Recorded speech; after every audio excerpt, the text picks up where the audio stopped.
exposición. Voy a hablar acerca de ciertas técnicas de rinoplastia, como son los extensores septales versus los extrudos columelares o los postes, ¿sí? Esta es una inquietud que al menos a mí personalmente me surgió durante algún episodio de mi formación, por la cual pues he tratado de hacer alguna intervención y hemos realizado igual un estudio de la misma forma, descriptivo, de tipo retrospectivo, para tratar de objetivar de igual, de mejor manera, cuáles han sido los resultados obtenidos con uno u otro de los tipos de intervención que se realizaron.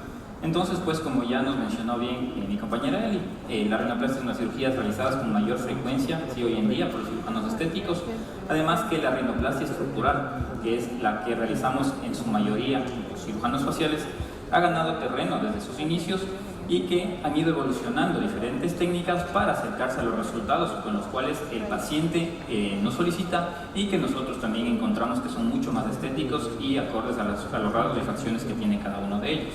Entonces, pues a la vez se ha visto igual que algunas de las técnicas que se creía en cierto punto que ya se habían quedado en desuso, se han ido retomando, viéndose que también pueden darnos buenos resultados en pacientes adecuadamente seleccionados de igual forma.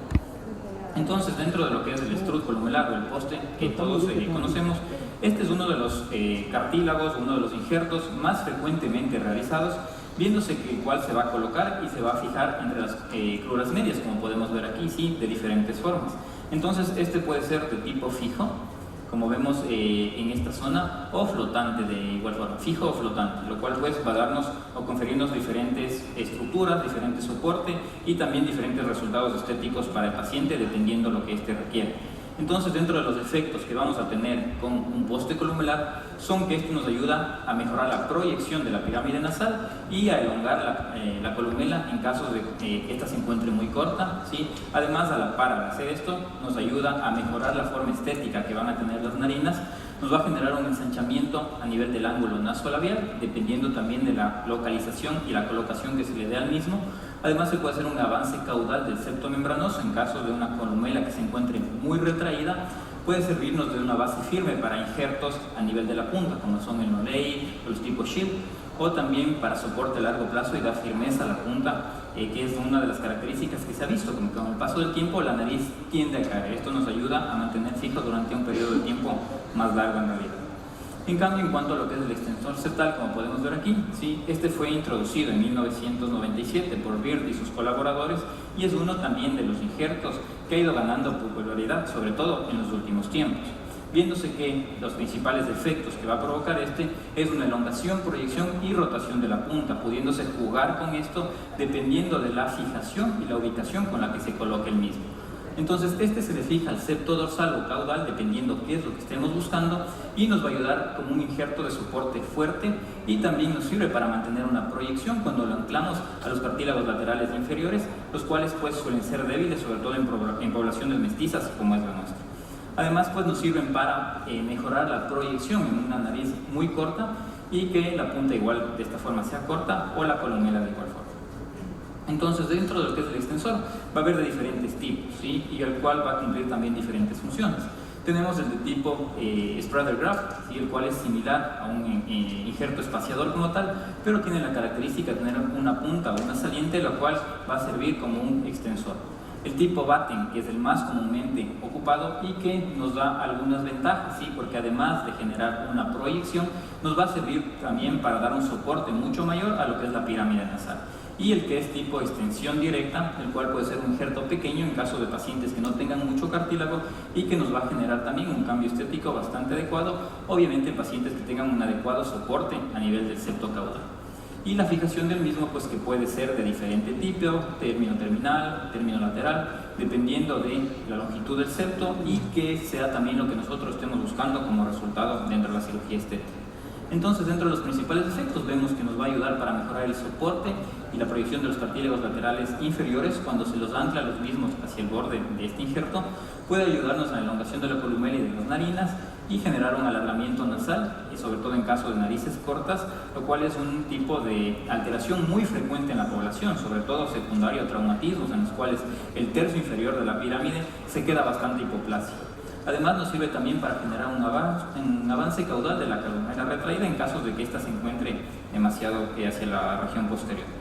Entonces, dentro de las principales ventajas que tenemos con un extensor septal, vamos a ver que la curva de aprendizaje que se requiere para empezar a implementarlo dentro de nuestra arsenal de técnicas quirúrgicas es que tiene una curva baja en realidad, ¿sí? Y que la proyección en poblaciones en las cuales los cartílagos laterales inferiores son débiles, pues va a ser un aliado bastante importante para mejorar esto.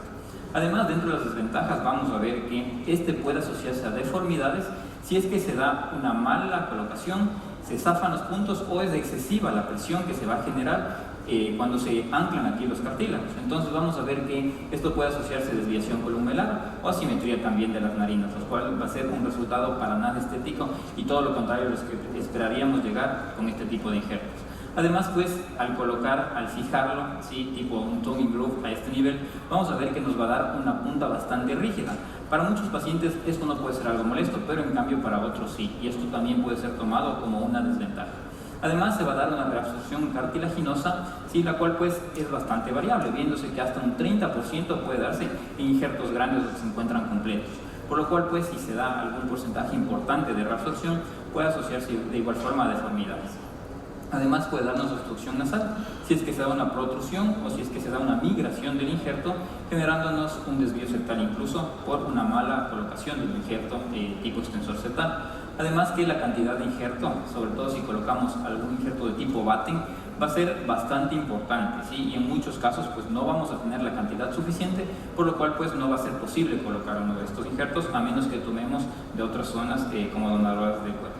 Entonces, dentro de los resultados que obtuvimos con esto, vamos a ver el caso de una paciente, la cual es una paciente bastante mestiza por sus rasgos, como podemos ver, en la cual se realizó una cirugía en la cual únicamente se colocó un extrudo columelar. Entonces, en la revisión, en la parte de la perfilometría, vamos a ver que los ángulos que se obtuvieron con ella son bastante adecuados. Un ángulo nasofacial, que veíamos que nos ayuda con lo que es la proyección en 20 grados y con al colocar un extensor y obviamente asociado a una gibectomía, vamos a tener un ángulo nasofacial de 30 grados, que es bastante adecuado, bastante acorde y obteniéndose resultados también bastante satisfactorios en este caso.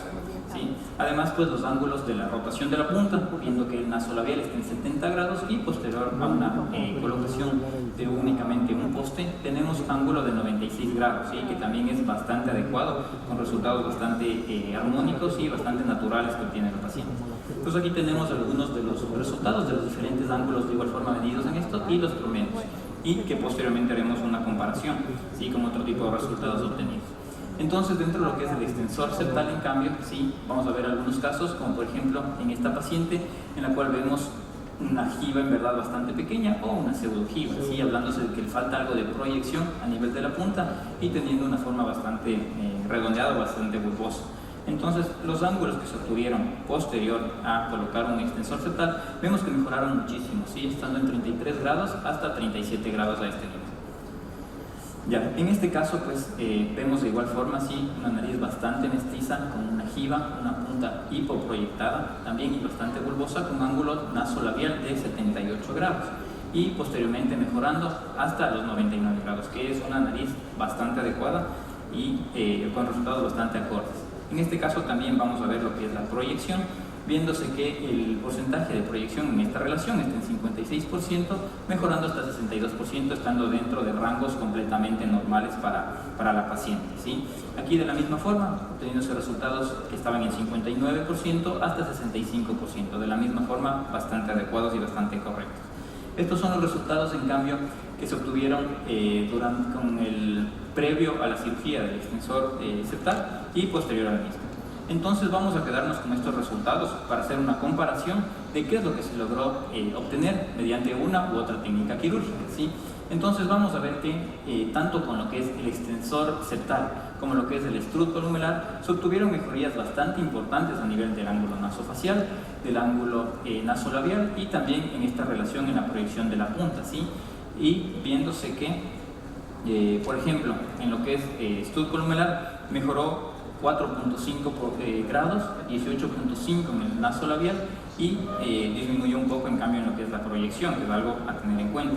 En cambio, con lo que es extensor septal, mejoró 4.5 en nivel del ángulo nasofacial, 12.5 en lo que es el nasofacial, nasolabial 12.5 y 1.5 en cuanto a lo que es la proyección. Entonces, haciendo ya una comparación entre lo que es los resultados obtenidos con lo que es extrudo columelar versus extensor septal, vemos que tenemos mejores resultados, sobre todo en lo que es rotación y proyección, cuando utilizamos un extensor septal. Entonces, con esto de igual forma podríamos llegar a las conclusiones de que los dos tipos son injertos que se actualizan con mucha frecuencia y que contribuyen para dar soporte y firmeza a la pirámide nasal cartilaginosa. Además, pues, el extensor septal es un injerto que tiene la ventaja de que va a conferir una mayor proyección en narices con una hipoproyección severa y en narices que son muy cortas, propias de las narices mestizas. Además, pues, aunque tiene estas ventajas, también hay que tener en cuenta que las desventajas de las cuales puede asociarse también van a estar presentes, ¿sí? Y que también deben tomarse en cuenta. Y que los dos tipos de injertos requieren curvas de aprendizaje para su correcta utilización y perfeccionamiento y son buenas opciones para el tratamiento de narices mestizas. Listo, eso sería todo. Muchas gracias. El doctor va a presentar turbinoplastia con microdevidador.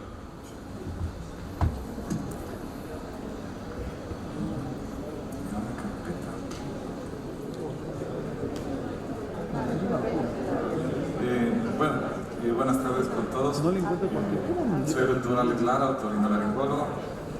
Es un placer para mí participar en este congreso, ¿no? El tema que voy a tratar es turbinoplastia con microdebridador. Vamos a hacer una revisión breve de la anatomía y la histología. Como podemos ver ahí, tenemos la pared nasal lateral. Ahí se insertan los cornetes, cornete inferior, medio, superior, luego un cuarto cornete, un cornete supremo, y los senos paranasales, ¿no?, que desembocan en cada uno de ellos. Los cornetes no son más que una fina lámina de hueso revestida de mucosa, ¿no? El cornete inferior es un hueso independiente, el cornete medio y superior forman parte del etmoides. Ellos tienen una cabeza, un cuerpo y una cola. En la parte de la histología tenemos un epitelio respiratorio, ¿no? Se ve estratificado, cilíndrico, ciliado, por debajo una lámina propia donde se encuentra el estroma, y allá en el estroma, pues, fundamental, que es donde vamos a tratar la resección con el microdebridador. Es toda esa porción que nos vamos a llevar. Tenemos vasos sanguíneos, glándulas. Bueno, para valorar la ventilación nasal de un paciente, pues va a haber varias causas que le pueden dar dificultad, ¿no?, al respirar. Puede tener una dilatación del tabique, puede tener pólipos, puede tener una masa a nivel de ambas fosas nasales o sea unilateral. Y bueno, la hipertrofia de cornetes, no debemos aislarla o tal vez no tomarla con mucha importancia, ¿no? Hay varias causas que nos pueden dar una hipertrofia de cornetes. Dentro de ellas tenemos por ejemplo, la rinitis alérgica, rinitis no alérgica, vasomotoras, rinitis crónicas, medicamentosas. Y para el diagnóstico nos lleva pocos minutos para hacer una nasoendoscopía, poder ver los cornetes o alguna otra estructura que tengamos ahí, ¿no? Vemos acá en esta endoscopía diferentes grados de tamaño de los cornetes, ¿no?, y cómo va a afectar a los pacientes. Cuando hay una hipertrofia de cornetes manifiesta, va a haber una alteración, pues, del ciclo nasal como tal. Podemos, si hay a la mano, pues apoyarnos de una rinomanometría, una rinometría acústica, donde valoramos igual el volumen, las resistencias, las presiones de flujos a nivel de la nariz y obviamente una tomografía. Siempre ver los cornetes, si hay una patología asociada, vemos ahí un cornete medio bulloso, una dilatación del tabique. Con desvíos del tabique puede generarse una hipertrofia turbinal compensatoria, ¿no?, al lado contralateral. Y bueno, el tratamiento, iniciamos por un tratamiento médico. Damos corticoides intranasales, mometasona, fluticasona, budesonida, metasona, lavados nasales con soluciones isotónicas, hipertónicas y, bueno, las medidas antialérgicas, ¿no? Aquí vemos una fotografía antes y después del tratamiento. El tratamiento médico, vemos una mejoría de la ventilación nasal. Y bueno, la mayoría de pacientes pueden que respondan bien con el tratamiento médico. Algunos pues van a requerir un tratamiento quirúrgico, es ahí donde vamos a hablar de nuestra técnica. En esta tabla podemos dividir las técnicas, ¿no? Tenemos técnicas donde no se preserva la mucosa y también técnicas de preservación de la mucosa del cornete. Las técnicas de no preservación, ahí tenemos una turbenectomía convencional, ya sea total o parcial, que actualmente no se utiliza tanto, ¿no? Por el problema de que puede generar un síndrome de nariz vacía, puede generar sangrados, costras, una rinitis atrófica.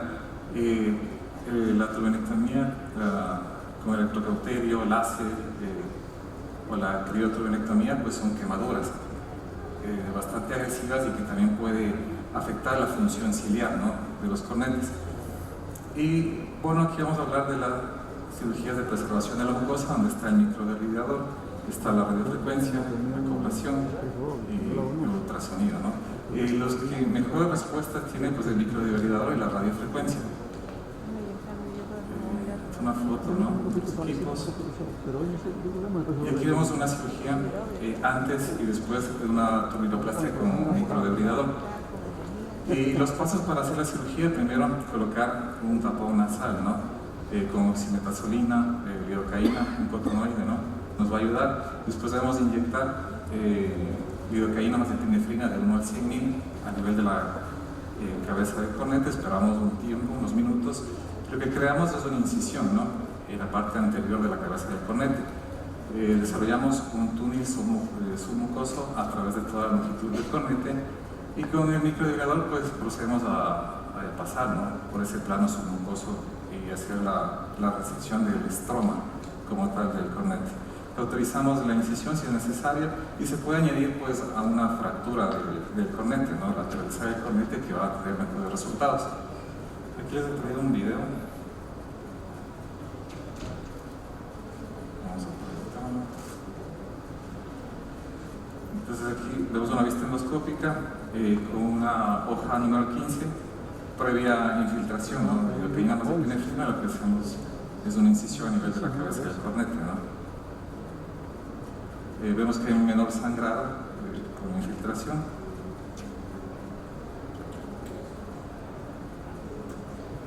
Posteriormente, pues con el mando del microderribador, las cuchillas, pues empezamos a resecar, ¿no? Entonces eso es lo fundamental en la cirugía, ¿no?, hacer una resección de todo el estroma circundante, ¿no?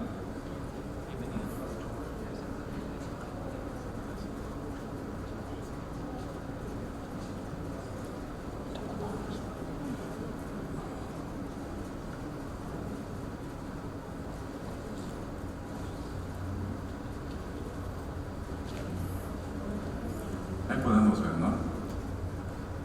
Entonces es una técnica de preservación donde no se afecta la mucosa del cornete y nos va a ayudar mucho, ¿no? Ahí tratamos de identificar la parte ósea, ¿no?, el hueso del cornete. Y un paso también acá es llevarse la cabeza del cornete inferior, pues nos va a ayudar a disminuir la resistencia y que mejore la ventilación y el flujo, ¿no? Cogemos con una pinza comedora y pues nos llevamos la parte ósea de la cabeza del cornete.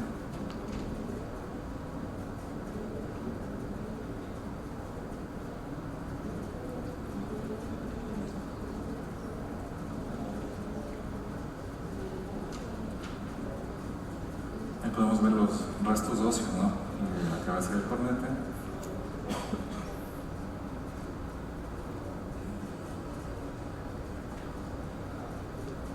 Y se ve mayor el espacio, ¿no?, de esa fosa nasal izquierda.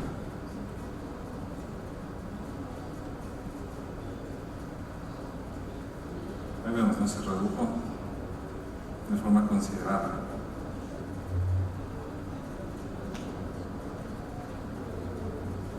Finalmente damos un punto con Vicry 5-0 P3 la aguja en el sitio de la incisión.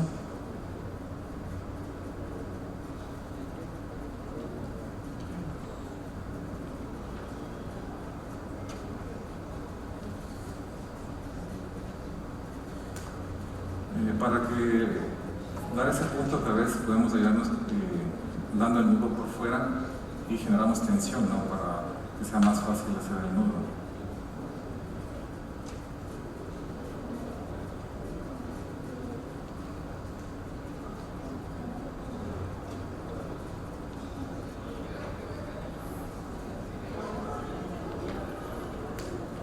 Ya estamos terminando el nudo.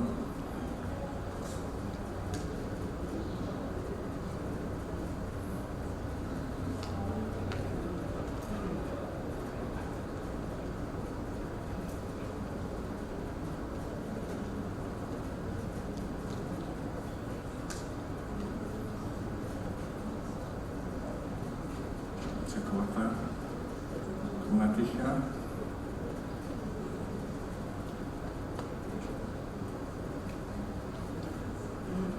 Y ya finalmente podemos ver, ¿no? Hay un espacio significativo, una mejoría de la ventilación en ese lado. Aquí podemos también ayudarnos de una cauterización con la radiofrecuencia, ¿no? En la parte posterior. A veces en la cola del cornete puede haber crecimientos de la cola que es difícil llegar, ¿no? Con el microderivador y podemos cauterizar en esa zona también, ¿no?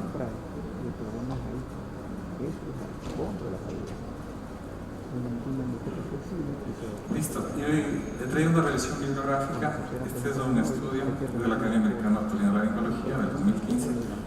Es una revisión sistemática, ¿no? Compara pues, los dos métodos, la radiofrecuencia y la terminoplastia con el microderivador. Bueno, escogieron aquí como 900 trabajos, de ahí seleccionaron 52, aplicaron criterios de inclusión y exclusión, quedaron al final como 26 estudios. Y bueno, aquí vemos, aplicaron una escala analógica visual y midieron con la rinomanometría.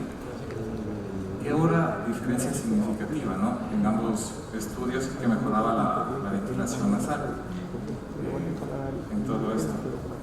No encontraron en este estudio tal vez cuál sería una mejor técnica, recomendar la una o la otra, pero sin embargo hubo dos estudios que tenían la mayor cantidad de participantes, donde mencionaban a la turbinoplastia con microderivador como una mejor técnica con menor recidivas de la lactoplasma. Le recordamos que tiene 10 minutos para su exposición. Y aquí vemos otro estudio en comparar radiofrecuencia con el microderivador. Igual hay mejoría de los síntomas en otros grupos. Y acá vemos igual otro estudio, ¿no? Con resultados similares. Listo, gracias.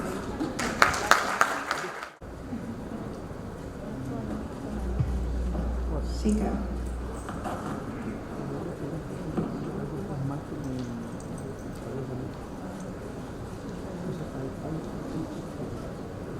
Están internados en tiene los dos.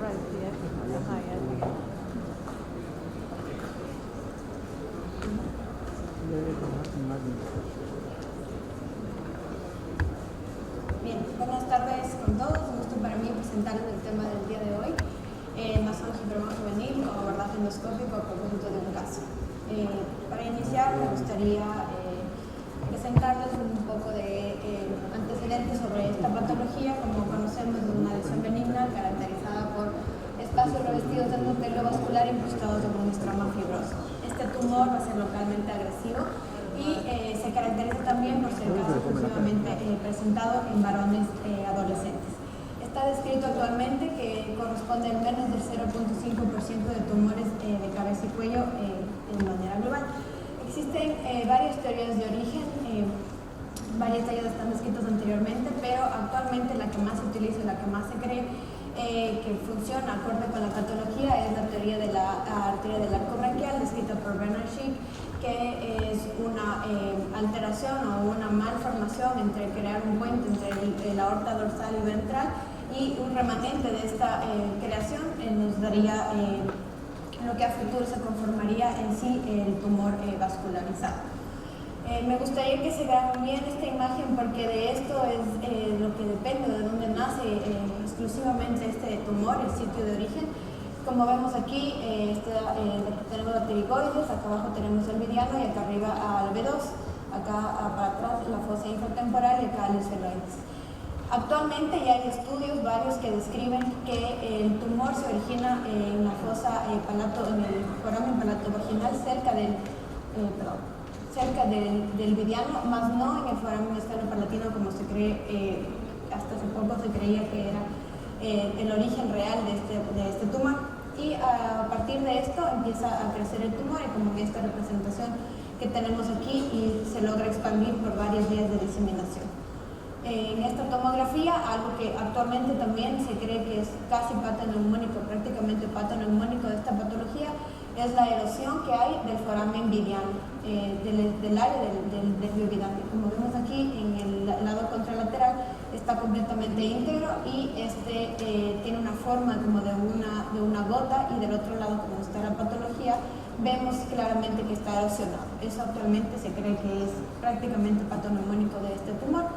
Para el diagnóstico en general, conocemos que se describen pacientes masculinos, adolescentes, como les mencionaba, en una edad promedio de presentación entre 14 y 15 años, y el síntoma principal, lo más común que van a consultar los pacientes o sus familiares, es la insuficiencia ventilatoria nasal.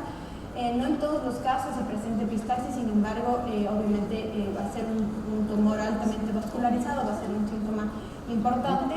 Tenemos también pacientes que en algún punto pueden tener un tumor de gran tamaño y pueden llegar a una obstrucción de la vía respiratoria y podamos terminar en una traqueotomía.